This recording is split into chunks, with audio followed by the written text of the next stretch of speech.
Health officials in Las Vegas now advising to mask up indoors, including grocery stores and malls and casinos. This as people in Los Angeles County must now mask up inside, even if they're fully vaccinated. So what does this mean for businesses that are trying to struggle just to get back to normalcy? Our next guest has helped thousands of American businesses and has his own restaurant opening up in Vegas. Bar Rescue host Jon Taffer joins us now. Hey, Jon.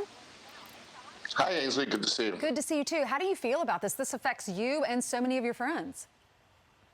Well, first of all, Ainsley, I can't believe we're still talking about this now, almost a year and a half later. So there's a whole distressing element to it. There's a fatigue, obviously, upon the industry that's very powerful. The Sands, which runs Venetian, is not forcing guests to do it. They're having their employees mask up again.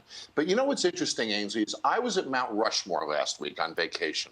And when you enter Mount Rushmore, which of course is a national monument, there are signs when you enter that says if you're not vaccinated, mask up. If you are vaccinated, you don't have to. There were a couple of thousand people there when I was at Mount Rushmore. I didn't see one person wearing a mask. So people are not following these recommendations anymore. I think they've left it behind. But clearly, statistically, there were people at Mount Rushmore who weren't vaccinated that obviously were ignoring this rule. So the problem, I think, is going to be public response. I think people are over it, Ainsley. And we talked even a year ago that we were concerned it would take a long time for demand to come back. Well, Las Vegas is packed. There's a huge pent-up demand. We're seeing it across restaurants across the nation. We're busy from a revenue standpoint. I'm not sure the public is going to buy into it this time. And Ainsley, if I can add one more point. Sure. Back before the election, when this was the, quote, Trump vaccine, Kamala Harris and a bunch of Democrats played a very active role in discrediting it.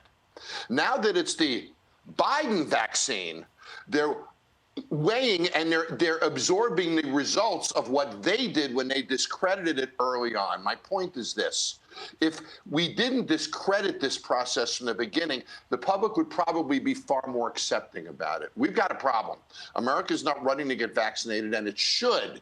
And Americans are not running to mask up again. So right. I'm not quite sure where this lands, Ainsley. You're absolutely right. Now, we're so glad not to have to wear the masks. We feel like we have freedom again. We can actually see people's mouths when they move and they talk. So do you think that these workers, what if a lot of these workers might have had COVID and then they might have been vaccinated? So not only do they have the antibodies, they're vaccinated. Do you think they're going to go along with this? And will it hurt the bottom line? Are some people going to say, look, I'm not going to go to the casinos if they're going to make me, and I know they're not right now, they're just making the employees, but if they're going to make me look at LA County, if they're going to make me wear a mask, I'm just not going to go spend my money in these restaurants. I think that's a real reality, Nancy. And we look at gaming, for example, which drives Las Vegas. The longer you sit, the more you play, the more money we make.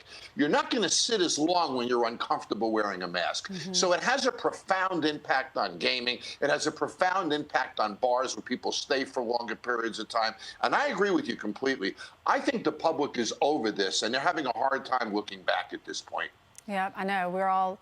No one's throwing away their masks. Mine are clean and in a Ziploc bag in a cabinet in my kitchen because I'm just worried we're going to have to pull them back out again. Thank you so much, Jon. Yeah, I wish you the best. What's the name of your new restaurant? Taffer's Tavern. Okay, we'll have to visit when we're in Vegas. Thank you, Jon. Always a pleasure. Look forward to it.